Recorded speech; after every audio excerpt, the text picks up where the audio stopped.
बारिश में मेहमान पूरे हफ्ते रुकेंगे। सुबह से मूसलाधार बारिश हो रही है।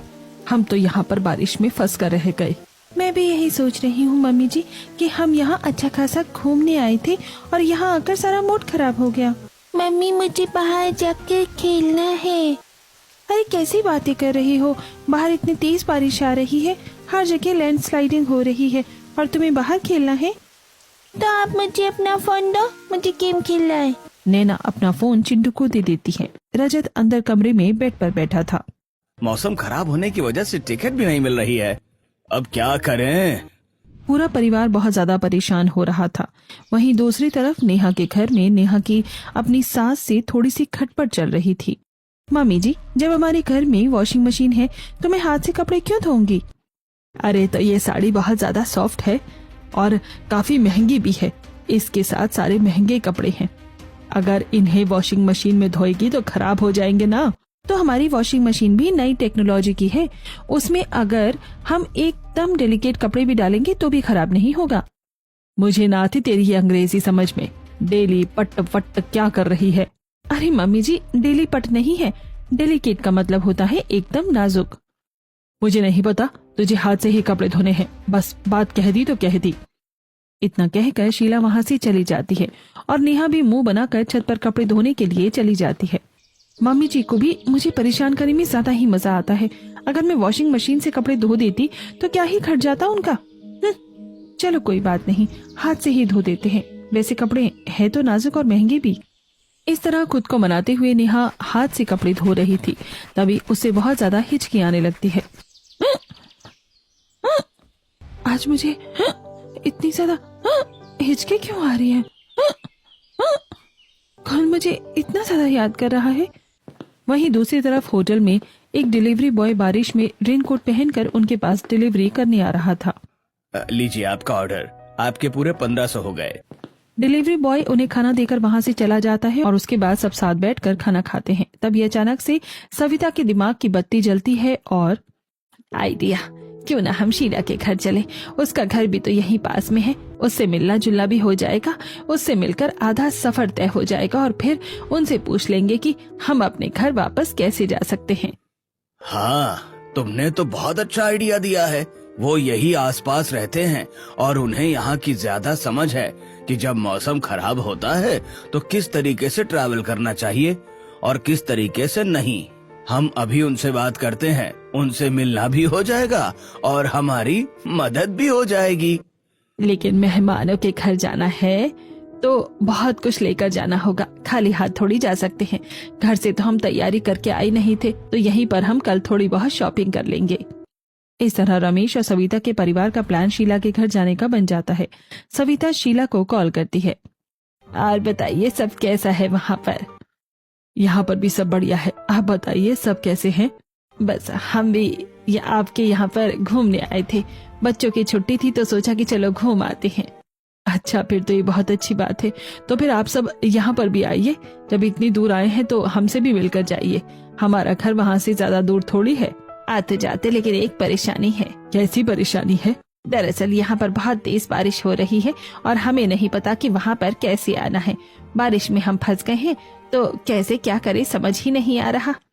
अरे आप चिंता मत करो, एक हमारी जानकारी में ड्राइवर है जो कैब चलाते हैं, आप उनसे बात कर लेना, वो आपको शहर के बाहर बस स्टैंड पर छोड़ देंगे और फिर आप बस से डायरेक्ट हमारे घर आ जाना।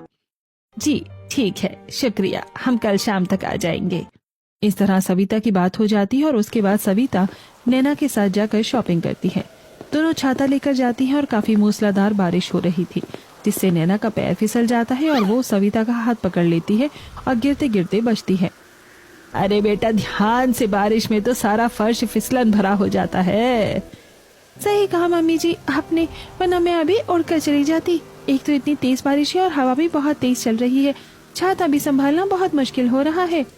उसके बाद दोनों बहुत सारी शॉपिंग करते हैं। वो सबके लिए बहुत सारे फ्रूट्स और खाने की चीजें खरीदते हैं और उनके लिए सूट और पैंट का कपड़ा खरीद कर वापस होटल में चले जाते हैं और सामान पैक करके ड्राइवर से बात करते हैं। जी शुक्रिया, हम कल सुबह आपको तैयार मिलेंगे। ड्राइवर की कॉल कट होने के बाद चलो सब हो गया, फाइनली अब हम यहाँ से जाएंगे। दूसरी तरफ वहीं पर मेहमानों के आने की तैयारी हो रही थी और नेहा और शीला की फिर से बहस हो जाती है। अरे मम्मी जी, घर में मेहमान आ रहे हैं तो उनके लिए हमें कुछ तो तैयारी करनी ही चाहिए। अभी मैं कुछ नए बर्तन खरीद कर लाती हूँ और उनके लिए कुछ अच्छा सा सामान लेकर आती हूँ। अब क्या उन्हें तो बिल्कुल चांद पर बैठाएगी। मेहमान है, हमारे घर परिवार का ही हिस्सा है, इतना ज्यादा कुछ करने की जरूरत नहीं है। वैसे भी 1-2 दिन रुकेंगे। अच्छा ठीक है, फिर आप मुझे बाद में मत कह देना कि मैंने कुछ किया नहीं है। मैं अभी भी कह रही हूँ कि अगर कुछ खास तैयारी करनी है तो मैं खाने का कुछ अच्छा बना देती हूँ। जब वो लोग आएंगे तब चाय नाश्ते में कुछ अच्छा बना देना। अच्छा ठीक है मम्मी जी। इतना कहकर नेहा वहां से चली जाती है और उसके जाने के बाद शीला खुद से कहती है, मेरी बहू बिना बिल्कुल जिद्दी है, बस फालतू के पैसे खर्च करवा लो इससे। आखिरकार फाइनली सविता का परिवार होटल से बाहर निकलकर कैब में बैठ जाता है। और हमें और कितनी देर लगेगी? बस अभी हम पहुंचने वाले हैं। वहां जाने के बाद आपको बस में बैठना है और बस से सिर्फ 1-1.5 घंटे का रास्ता है। ड्राइवर ने बस स्टैंड पर छोड़ देता है और सब बस में बैठकर आगे का सफर पूरा करते हैं और रोहन उन्हें बस स्टैंड पर लेने जाता है। नमस्ते ताई जी। नमस्ते ताऊ जी। नमस्ते बेटा, नमस्ते, जीते रहो। इस तरह रोहन सबको लेकर घर वापस आ जाता है और घर आने के बाद सब उनका स्वागत करते हैं।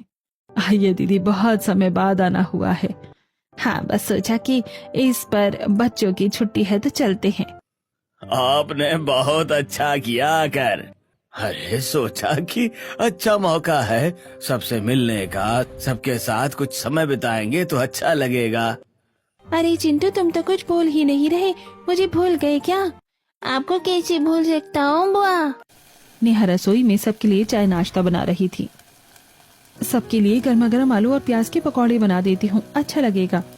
नेहा सबको चाय नाश्ता देती है और जब सब चाय पकौड़े खा रही थी तो, अरे बेटा, तुमने सिर्फ पकौड़े बनाए, जरा इसके साथ कुछ समोसे भी बना देती। ये बात सुनकर नेहा को गुस्सा आ जाता है। मुझे पता था मम्मी जी मेहमानों के आगे टोकेंगी, इसलिए मैंने पहले ही सामान लाने के लिए बोला था। मम्मी जी का हर बार का यही है। मैं फिर से दोबारा मम्मी जी की बातों में फंस गई। अरे कोई बात नहीं, चाय पकौड़े बहुत स्वादिष्ट बने हैं और बारिश के मौसम में तो चाय पकौड़े खाने का ही असली मजा आता है। बिल्कुल, चाय समोसे कभी और खा लेंगे, अभी तो चाय पकौड़े ही बहुत टेस्टी लग रहे हैं। दरअसल शीला की आदत कुछ ऐसी ही थी कि पीछे से तो वो नेहा को बोल देती थी कि कोई बात नहीं, ज्यादा कुछ करने की जरूरत नहीं है, लेकिन मेहमानों के आगे वो उनकी कुछ ज्यादा ही आवभगत करती थी। जैसे जब सविता ने सबके लिए सामान निकाल कर दिया तब, अरे इन सब की क्या जरूरत थी? अरे ये ज्यादा कुछ कहाँ है, थोड़ा बहुत ही है और इतना तो चलता ही है। उसके थोड़ी देर बाद जब सब खाना खाने बैठते हैं तब शीला कहती है, अरे बेटा, तुमने सिर्फ चटनी लेकर आई हो, अचार भी रखा है तो तुम आम का और नींबू का अचार भी लेकर आ जाओ। जी मम्मी जी, अभी लेकर आती हूँ। उसके बाद नेहा रसोई में आम और नींबू का अचार लेकर जाती है। शीला मेहमानों की मेहमान नवाजी बहुत अच्छे से करती थी। नेहा अपने कमरे में बिस्तर के बगल में गद्दे बिछा रही थी। अरे तुम ये सब क्या कर रही हो? आपको तो पता है कि अभी हमारे पास सिर्फ 2 ही एसी हैं और मेहमान को तो हम बिना एसी के नहीं सुला सकते ना, इसलिए नैना दीदी और रजत भैया तो हमारे कमरे में सो जाएंगे और ताई जी, ताऊ जी, मम्मी जी और पापा जी के कमरे में सो जाएंगे। लेकिन आजकल मम्मी और पापा के कमरे में तो निधि सो रही थी, तो वो कहाँ सोएंगी? क्योंकि अभी हॉल का एसी तो खराब है। निधि हमारे साथ सो जाओगी? इस तरह पूरा परिवार एडजस्ट करता है और जब नैना और रजत कमरे में आते हैं और नीचे बिस्तर बिछा हुआ देख तो नैना परेशान हो जाती है। उसे गुमसुम और परेशान देख कर नेहा पूछती है, क्या बात है दीदी, आप कुछ परेशान लग रही हैं? बस मैं यही सोच रही थी कि मैं नीचे तुम्हारे भैया के साथ कैसे सो पाऊंगी, मेरी तो कमर में दर्द हो जाता है। अरे कोई बात नहीं, मैं और भैया नीचे सो जाएंगे और आप, नेहा और निधि तीनों ऊपर बिस्तर पे सो जाना। हाँ बिल्कुल, ऐसा ही होगा। फिर तो ठीक है। रात को सब सो जाते हैं। नैना बीच में फैलकर सो रही थी, कभी उसका हाथ नेहा पर जाता तो कभी पैर निधि पर। जैसे ही उसका पैर निधि पर पड़ता है निधि घबरा कर उठ जाती है। अरे इतना भारी हाथी कहाँ से आ गया मेरे ऊपर, बचाओ। तब नेहा निधि को इशारा करती है। क्या कर रही हो निधि, क्यों चिल्ला रही हो? कोई हाथी नहीं है, नैना दीदी के हाथ और पैर हैं। तो भाभी इस तरह तो मुझे बिल्कुल भी नींद नहीं आएगी, पूरा स्पेस ही गायब हो गया है। कोई बात नहीं, 1-2 दिन की बात है, एडजस्ट कर लो। अभी तो सबको लग रहा था कि सिर्फ 1 या 2 दिन की ही बात है, लेकिन उन्हें क्या पता था कि वो पूरे हफ्ते की बात होने वाली है। अब अगले दिन सुबह उठकर जब सब चाय नाश्ता कर रहे हैं बताइए दीदी, आपको कैसी नींद आई? मुझे तो बहुत अच्छी नींद आई। वैसे हम तो आज शाम को जाने की तैयारी कर रहे हैं। अरे नहीं, इतनी जल्दी जाने की तैयारी क्यों कर रहे हो? बिल्कुल, अभी तो आप आए हैं और इतनी जल्दी कैसे जा सकते हैं? वैसे भी बहुत कम आना जाना होता है। हाँ, लेकिन 2 दिन रुक गए बहुत है। 2 दिन कैसे हुए? कल शाम को तो आप आए थे और आज रात को जाने की बात कर रहे हैं, तो 2 दिन कैसे हुए? 1 दिन ही हुआ ना। अभी आप लोगों को कहीं नहीं जाना। अभी कम से कम 1 हफ्ता 10 दिन तो आपको यहाँ रुकना है। तभी वहाँ पर रजत आता है और परेशान होकर कहता है, मम्मी पापा, आज रात की भी कोई ट्रेन की टिकट नहीं मिल रही। तो बेटा कल या परसों की देख लो। अरे 2-3 दिन की कोई टिकट मिल ही नहीं रही है। अरे दीदी कैसी बातें कर रही हो? अब तय हो गया है कि आप लोग कम से कम 10 दिन यहीं रुकेंगे। और रजत बेटा, अब इस बारे में कोई बात नहीं होगी, किसी को कहीं नहीं जाना। इस तरह सविता के परिवार वाले मजबूरी में वहां रुकते हैं और शीला के घर वाले भी उन्हें वहां से जाने नहीं देते। आज शाम को नेहा नैना और चिंटू को अपने साथ बाजार लेकर जाती है। सबसे पहले नेहा सब्जी खरीद लेती है। अरे भैया, आप मुझे 1 किलो घिया, 1 किलो टिंडा, 1 किलो तोरी दे दीजिए। साथ में 1 किलो भिंडी और टमाटर भी कर देना। अच्छा ठीक है बहन जी, अभी देता हूँ। तुमने सारी हरी सब्जी ही क्यों ली है? कोई अच्छी सी सब्जी भी ले लेती। सब्जी घर पर रखी है दीदी, इसीलिए यही थोड़ी बहुत सब्जी ली है। उसके बाद सब्जी लेकर दोनों घर वापस जा रहे थे कि रास्ते में चिंटू जिद करने लगता है। मम्मी, मेरा पिज्जा खाने का मन कर रहा है। देखो सामने वहाँ पर कितनी बड़ी पिज्जा की दुकान है। अरे बेटा, मैं अभी अपना पर्स लेकर नहीं आई और इस तरह जिद मत करो, मैं तुम्हें बाद में पिज्जा खिला दूंगी। नहीं, मुझे अभी खाना है पिज्जा, अभी खाना है मुझे नहीं पता, मुझे पिज्जा खाना है तो खाना है। चिंटू वहीं रोड पर बहुत ज्यादा जिद करने लगता है और उसे ऐसा जिद करते हुए देखकर नेहा कहती है, कोई बात नहीं दीदी, मैं ले लेती हूँ पिज्जा। चलो चिंटू, बताओ तुम्हें कौन सा पिज्जा खाना है? उसके बाद वो दोनों पिज्जा शॉप पर जाते हैं और नेहा पहले तो चिंटू के लिए 2 पिज्जा खरीदती है।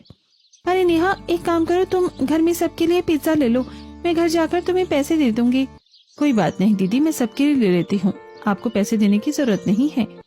इस तरह नेहा सबके लिए पिज्जा खरीद लेती है, लेकिन वो इस बात से अनजान थी कि ये तो बस शुरुआत थी, अभी आगे आगे बहुत कुछ होना बाकी था। घर आने के बाद सब पिज्जा खाते हैं। यहाँ तो पिज्जा बड़ा ही टेस्टी है, हमारे वहाँ का पिज्जा इतना टेस्टी नहीं होता। सच में बहुत टेस्टी है। सब बड़े मजे से पिज्जा खाते हैं और नैना ने भी नेहा को बाद में पैसे नहीं दिए थे, लेकिन नेहा ने भी इस बारे में कुछ नहीं सोचा। आज शाम को जब सब बाहर बालकनी में बैठकर चाय पी रहे थे, मैंने सुना है कि यहाँ थोड़ी दूर पर एक पहाड़ी इलाका है, क्यों ना हम वहाँ घूमने चले? हाँ, बाहर थोड़ी देर घूमेंगे तो काफी अच्छा लगेगा। ठीक है, अगर आप सब कहते हैं तो चलते हैं। उसके बाद रोहन सबको गाड़ी में बैठाकर वहाँ पर घूमने के लिए लेकर जाता है और सब पहाड़ों पर काफी मजे करते हैं। कितना अच्छा लग रहा है ना? हाँ, यहाँ का नजारा तो बहुत ही सुंदर है। सब लोग वहाँ पर थोड़ी देर घूमते फिरते हैं और बहुत सारे पिक्चर्स क्लिक करते हैं। अरे नेहा, मेरी जरा एक रील बना देना। ठीक है दीदी। नैना खुद आराम से घूम रही थी और नेहा सारा सामान लेकर घूम रही थी, जिसमें रोहन उसकी मदद करता है। तुम सारा सामान अकेले लेकर क्यों घूम रही हो? क्योंकि नैना दीदी और मम्मी जी ने कहा है। लाओ, मैं तुम्हारी मदद करता हूँ, तुम भी जरा घूमने पर ध्यान दो। पूरा दिन घूमने के बाद सब बहुत थक गए थे और घर आने के बाद शाम को नेहा सबके लिए खाने में टिंडे की सब्जी बना देती है। अरे बेटा, तुमने टिंडे की सब्जी बना दी। तुम्हें पता है तुम्हारे ताऊ जी टिंडे की सब्जी बिल्कुल भी नहीं खाते हैं। ओह अच्छा, माफ करना, लेकिन मुझे पता नहीं था ताई जी। तो तुम्हें खाना बनाने से पहले हमसे पूछ लेना चाहिए था ना बहू। लेकिन मम्मी जी, मुझे याद नहीं रहा और हमारे घर में सब टिंडे की सब्जी बहुत खुश होकर खाते हैं, तो इसलिए ही बना दी थी। हमारे घर में खाते हैं, लेकिन अभी मेहमान आए हैं तो उनका तो स्पेशल ध्यान रखना चाहिए ना। इस तरह शीला मेहमानों की साइड लेते हुए अक्सर नेहा को डांट दिया करती थी, जिसकी वजह से उसे बहुत बुरा लगता था। अब तो बिल्कुल भूख मर गई और खाना नहीं खाया जा रहा। कोई बात नहीं ताई जी, आप अभी मुझे बता दीजिए, मैं दूसरी सब्जी बना देती हूँ। आप कोई दाल बता दीजिए, 10 मिनट में बन जाएगी। हमें तो दाल बिल्कुल भी पसंद नहीं है बेटा। दरअसल हम तो छोले, राजमा चावल और पनीर की सब्जी खाते हैं, तो अगर तुम पनीर बना देती तो अच्छा होता। रोहन देखता है कि नेहा को काफी परेशानी हो रही है और अब उसे दोबारा सब्जी बनानी होगी, इसलिए वो आइडिया देता है। कोई बात नहीं ताई जी, यहाँ पास में एक बढ़िया रेस्टोरेंट है, वहाँ से अभी ऑनलाइन पनीर ऑर्डर कर देता हूँ और आगे से हम कुछ और बना देंगे। इस तरह रोहन अपनी पत्नी को इस मुसीबत से बचा लेता है और जब पनीर आता है तो वो नेहा को रसोई में पनीर देने जाता है। थैंक यू सो मच, आप हर छोटी छोटी बात को नोटिस करके मुझे बचा लेते हैं। मैं तुम्हारा पति हूँ, तुम्हें हर मुसीबत से बचाना मेरा फर्ज बनता है। ठीक है, अब मुझे चिंता करने की कोई जरूरत ही नहीं। बिल्कुल नहीं, तुम्हारा सुपर हीरो साथ है तो डरने की क्या बात है। नेहा सबको पनीर परोसती है और सब खाना खाते हैं, लेकिन ये तो बस शुरुआत थी। अगले ही दिन से सविता और उसके परिवार के नखरे बढ़ने लगते हैं। नैना खुद कोई काम नहीं करती, उल्टा नेहा पर ही हुक्म चलाती है। अच्छा नेहा, आज तुम चिंटू के सारे कपड़े धो देना, मैं उसके ज्यादा कपड़े लाना भूल गई थी, और ये भी हर थोड़ी देर में कपड़े गंदे कर देता है। अच्छा ठीक है दीदी। इस तरह नैना अक्सर नेहा को ऑर्डर देकर वहां से चली जाती है। उसके बाद नेहा छत पर बैठकर जब कपड़े धो रही थी, इन लोगों ने तो मेरी नाक में दम करके रख दिया है। एक तो इतने सारे मेहमान आने की वजह से बहुत ज्यादा काम बढ़ गया है और ऊपर से कोई काम में मदद तक नहीं करवाता। नेहा कपड़े धोती है और उसके बाद उन्हें सुखाकर नीचे आ जाती है। थोड़ी देर बाद सविता नेहा को कहती है, बेटा जरा हमारे लिए थोड़ी सी चाय बना देना और उसके साथ तुम हमारे लिए समोसे और कोई चाट वगैरह बना देना। ठीक है ताई जी। अब नेहा काम करके फ्री ही हुई थी कि अब उसे फिर से चाय नाश्ते का ऑर्डर मिल गया था। नेहा गर्मी में जाकर चाय नाश्ता बनाती है और समोसे और चाट बनाने में उसे बहुत ज्यादा समय लग जाता है। बाप रे, कितनी ज्यादा गर्मी लग रही है, और इतनी गर्मी में तो कोई भी काम करना बहुत ज्यादा मुश्किल है। सुबह से काम कर रही हूँ, थोड़ा सा भी आराम नहीं मिला आज तो मुझे। चाय नाश्ता बनाकर नेहा सबको खाना परोसती है कि तभी बहुत तेज बारिश होने लगती है, इसलिए वो जल्दी से दौड़कर छत पर कपड़े उतारने के लिए जाती है। अरे यार, इस बारिश को भी अभी ही होना था क्या? अभी तो कपड़े धोकर सुखाए थे और अब इन्हें नीचे कहाँ सुखाऊंगी मैं। इस तरह नेहा पूरा दिन काम करके बहुत ज्यादा परेशान हो जाती है और जब वो नीचे आकर एक कमरे में कुर्सी पर कपड़े फैला देती है। चलो जी, हो गया काम, फाइनली अब थोड़ी देर आराम करने बैठूंगी। लेकिन लगता है कि नेहा की किस्मत में अभी आराम नहीं था। जैसे ही वो बाहर आती है, हॉल की हालत देखकर उसके होश उड़ जाते हैं। चिंटू बारिश में भीग कर गंदे सैंडल समेत पूरे घर में घुस चुका था, जिससे पूरा घर गंदा हो गया था। सुबह इतने अच्छे से घर साफ किया था और अब पूरा घर गंदा कर दिया। इस चिंटू के बच्चे को बिल्कुल भी अकल नहीं है क्या? उसके बाद नेहा चिंटू के पास जाती है और, देखो चिंटू, तुम नहाकर कपड़े बदल लो और इन सैंडल को भी बाहर निकाल दो। ये बाहर के सैंडल है और घर में इस तरीके से इन्हें पहनकर नहीं घूमना चाहिए। देखो पूरा घर गंदा हो गया। ठीक है चाची। उसके बाद चिंटू वहां से चला जाता है और नेहा पूरे घर को दोबारा से साफ सफाई करती है। इसके बाद तो नेहा बहुत बुरी तरीके से थक गई थी। उसने पूरे घर में पोंछा दोबारा लगाया था। हे भगवान, मैं तो सच में बहुत ज्यादा थक गई हूँ। दूसरी तरफ नैना घर का कोई काम नहीं कर रही थी और वो बाहर बारिश में नहाकर एंजॉय कर रही थी। बरसो रे मीठा मीठा बरसो रे मीठा मीठा बरसो रे मीठा बरसो, बारिश का मौसम है। उसके बाद नैना रजत को भी वहाँ बुलाती है और उससे कहती है, सुनो जी, ये बगीचा कितना सुंदर है और बारिश में और भी सुंदर लग रहा है। आप मेरी एक अच्छी रील बना दो ना। उसके बाद नैना डांस वीडियो बनाती है। वहीं दूसरी तरफ नेहा थोड़ी देर के लिए अपने कमरे में आराम करने गई थी कि चिंटू वहाँ पर जाकर टीवी चला देता है। अचानक से नेहा की आंख खुल जाती है। अरे चिंटू बेटा, तुमने टीवी क्यों चला लिया है? मैं यहाँ पर सो रही थी, तुम बाहर हॉल का टीवी चला लेते। लेकिन चाची, बाहर हॉल में एसी नहीं चल रहा है ना, इसलिए मैंने यहाँ कमरे का टीवी चलाया है। आप कहीं और सो जाइए। नेहा को गुस्सा आ जाता है, लेकिन वो कुछ नहीं कहती और वहाँ से उठकर चली जाती है। कमाल है, मुझे ही मेरे कमरे से बाहर निकाल दिया, वो भी एक 6 साल के बच्चे ने। गजब बेइज्जती है यार। 2 दिन के मेहमान रुके हैं, मैं तो 2 दिन में ही बहुत परेशान हो गई हूँ। बारिश में मेहमान का रुकना तो सच में बड़ा थकाने वाला होता है। नेहा गुस्से में जा ही रही थी और सामने से शीला आकर ये बात सुन लेती है। अच्छा है, ये बात मैंने सुनी, किसी और ने नहीं सुनी। इतनी जल्दी तुम हमारे मेहमानों से परेशान हो गई हो। अरे मेहमान तो अतिथि देवो भव होता है। मेहमान के आने से कभी नाक नहीं चढ़ाना चाहिए, उनकी अच्छे से मेहमान नवाजी करनी चाहिए। मम्मी जी, आप गलत समझ रही हैं। मैं किसी भी व्यक्ति की मेहमान नवाजी करने से परेशान नहीं हो रही हूँ। मैं तो बस, हाँ बस, अब अपने बहाने अपने पास ही रख, बहुत हो गया। शीला नेहा की बात नहीं समझती और आधी बात काट कर अपनी बात कहकर वहां से चली जाती है। पर वहीं दूसरी तरफ नैना और सविता, अच्छा हुआ मम्मी जी आपने इन रिश्तेदारों के बारे में टाइम पर सोच लिया। यहाँ पर हमें फ्री का सब कुछ मिल रहा है। होटल में तो हमारे बहुत पैसे खर्च हो रही थी, यहाँ रहकर हम बाहर घूमकर भी आ जाते हैं, बिल्कुल आराम से दिन कट रहे हैं। अरे हाँ बिल्कुल, इसलिए तो यहाँ इन लोगों को याद किया मैंने। अब बारिश में कम से कम 1 हफ्ता 10 दिन तो रुक कर जाएंगे। यहाँ पहाड़ों की सारी घुमाई भी हो जाएगी और फ्री सेवा भी मिल जाएगी। एक तरफ नैना और सविता नेहा की मुश्किलें बढ़ा रहे थे। कभी कोई बारिश में खिड़की खुली छोड़ देता जिससे घर में मच्छर भर जाते। हर छोटी बड़ी बात का ध्यान अब नेहा को ही रखना पड़ रहा था। नैना दीदी, आप कम से कम सारी खिड़की तो बंद कर दीजिए। अगर रात को मच्छर आ जाएंगे तो फिर सोने नहीं देंगे, और फिर बारिश के मच्छर तो बहुत खतरनाक होते हैं। नेहा, मैंने सारी खिड़की बंद कर दी है, तुम चिंता मत करो। इसके बाद नेहा रात का खाना बनाने लगती है और रात को फिर से खाने में वो स्वाद नहीं आ रहा बेटा आजकल। अगर अभी खाने के साथ आम की चटनी, आम रस या फिर बढ़िया बूंदी का रायता हो जाता तो मजा आ जाता। हाँ कोई बात नहीं, हम कल ही आपके लिए मंगवा देते हैं दीदी। शीला मेहमानों की हर एक इच्छा को पूरा करने की कोशिश कर रही थी। इस तरह सब खाना खाकर सोने की तैयारी करते हैं। रात को जब नेहा देखती है कि कमरे की खिड़की खुली है तो उसे बहुत गुस्सा आता है।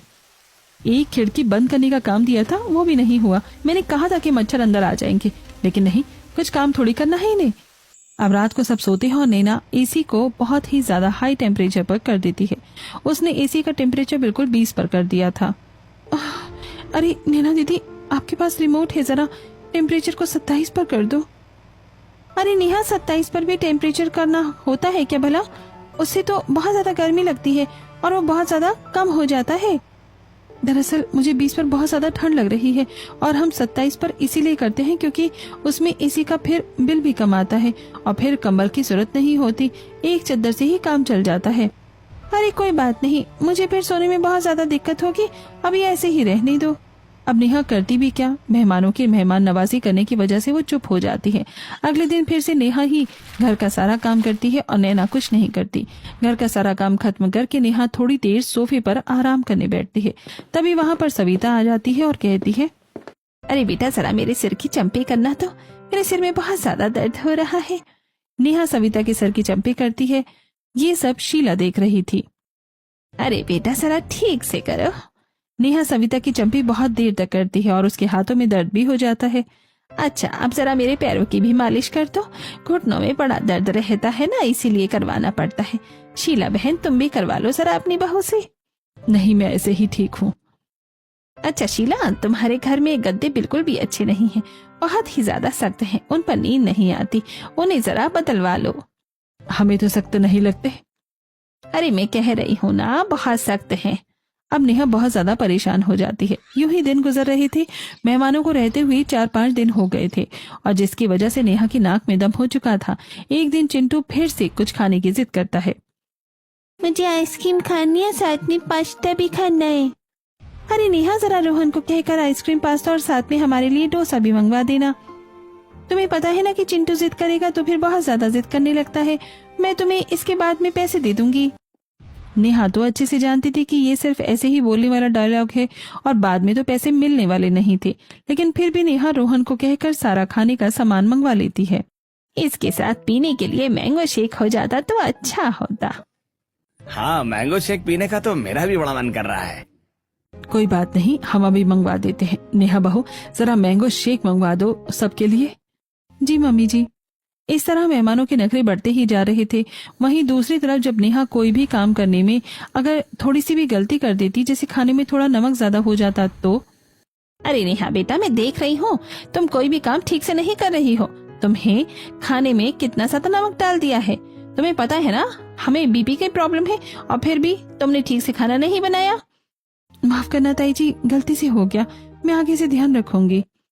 शीला ने देखा था कि वो सब बहुत ज्यादा गलत है, लेकिन उसने चुप्पी साध ली। कोई बात नहीं, बस आज की ही बात है, कल तो रजत अपनी टिकट कर लेगा। एक दिन के लिए मुझे बहस नहीं करनी चाहिए। ऐसा सोचकर शीला चुप हो जाती है और अगले दिन जब फिर से टिकट की बात चलती है। क्या करूं मम्मी, मुझे तो कोई टिकट ही नहीं मिल रही है। मुझे नहीं लगता कि हम इस हफ्ते भी घर जा पाएंगे। ओहो, ये तो बड़ी गड़बड़ हो गई। लगता है हफ्ता 10 दिन के लिए यहीं रुकना पड़ेगा। ये बात सुनकर नेहा को तो सांप सूंघ जाता है। हे भगवान, टिकट नहीं हो रही और कुछ बोलूंगी तो मम्मी जी मुझे ही सुनाएंगी। अब मुझे इनकी और मेहमान नवाजी करनी होगी, वरना मम्मी जी बहुत गुस्सा हो जाएंगी। वहीं दूसरी तरफ शाम को आज सविता फिर से अपने सिर की चंपी नेहा से ही करवा रही थी और उसे डांट भी रही थी। अरे बेटा, जरा ढंग से अपने हाथ चलाओ। ऐसे कर रही हो जैसे तुम्हारे हाथों में जान ही नहीं है। अब ये बात देखकर तो शीला को मन ही मन बहुत ज्यादा गुस्सा आता है। अरे मैं अपनी बहू को डांटती हूँ, लेकिन ये मेरी बहू को कैसे डांट सकती है। मेरी बहू पूरा दिन घर का काम करती है, इसके पोते का भी ध्यान रखती है। एक तो इसकी चंपी कर रही है और ऊपर से ये उसे ही डांट रही है। इसकी बहू तो एक गिलास पानी तक नहीं उठाती। वहीं दूसरी तरफ जब शाम को बारिश होती है तो सब आंगन में बैठकर आराम से बारिश का मजा लेते हैं और नैना ऑर्डर करते हुए नेहा को कहती है, एकदम बढ़िया बारिश हो रही है, नेहा तुम हमारे लिए चाय पकौड़े बना दो। नेहा भी अंदर में बैठकर बारिश एंजॉय कर रही थी और अब उसे रसोई में गर्मी में जाकर काम करना पड़ता है। नेहा उदास होकर जाने लगती है कि तभी शीला कहती है, अरे आज नेहा बहू की तबीयत ठीक नहीं है, एक काम करो नैना बहू, तुम हमारे लिए पकौड़े बना दो। शीला के ऐसे कहने पर नैना को पकौड़े बनाने पड़ते हैं। अरे यार क्या है, मुझे पकौड़े बनाने पड़ रहे हैं। अब जो शीला एक हफ्ते से मेहमानों का बर्ताव देख रही थी और उनकी वजह से अपनी बहू को डांट देती थी, आज वही अपनी बहू की साइड ले रही है। नेहा को बड़ी खुशी होती है। ऐसे ही आज रात को जब नेहा ने सबको खाने में दाल चावल दिए। अरे नेहा बेटा, तुमने फिर से दाल चावल बना दिया। तुम्हें पता है ना, हमें दाल चावल बिल्कुल भी पसंद नहीं है। नेहा बहू ने नहीं बनाए हैं, मैंने ही उसे कहा था दाल चावल बनाने के लिए। आज बताया था ना मैंने कि उसकी तबीयत ठीक नहीं है, तो यही खाना सबसे जल्दी और आसानी से बनता है, इसलिए मैंने ही उसे बनाने के लिए कहा था। इस तरह शीला कदम कदम पर अपनी बहू की साइड ले रही थी। वहीं दूसरी तरफ सविता और उसके घर वाले प्लानिंग कर रहे थे। मेरा तो अभी जाने का मन ही नहीं कर रहा। कुछ दिन की और छुट्टी है, यहीं पर बिता लेते हैं। वैसे भी ट्रेन की टिकट ना होने का बहाना अच्छा चल रहा है। हाँ बिल्कुल, जब तक रुक सकते हैं रुक जाते हैं।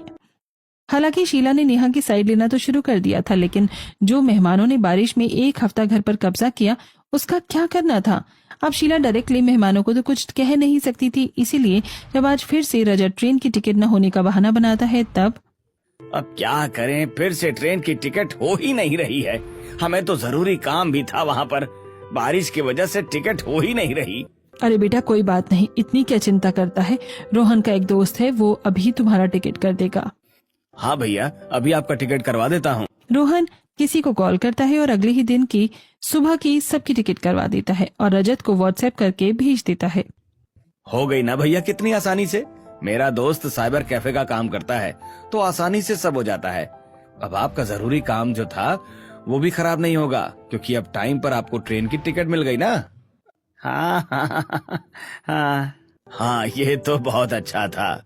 जब सब ट्रेन में बैठते हैं, ऐसा बोलने की क्या जरूरत थी कि जरूरी काम है। जरूरी काम नहीं बोलते तो कुछ दिन और रुक सकते थे वहाँ। मैं काफी टाइम से बहाने बना रहा था, लगना चाहिए था ना कि असली है। बहाना असली नहीं लगा, लेकिन हमारा जाना असली हो गया। फाइनली इस तरीके से इनडायरेक्ट शीला ने सबके जाने का इंतजाम कर दिया था और उन सब के जाने के बाद, माफ करना बेटा, मैं तुम्हारे मेहमानों के आगे कुछ ज्यादा ही डांट रही थी और सिर्फ उनकी साइड ले रही थी। मुझे तुम्हारे बारे में सोचना चाहिए था।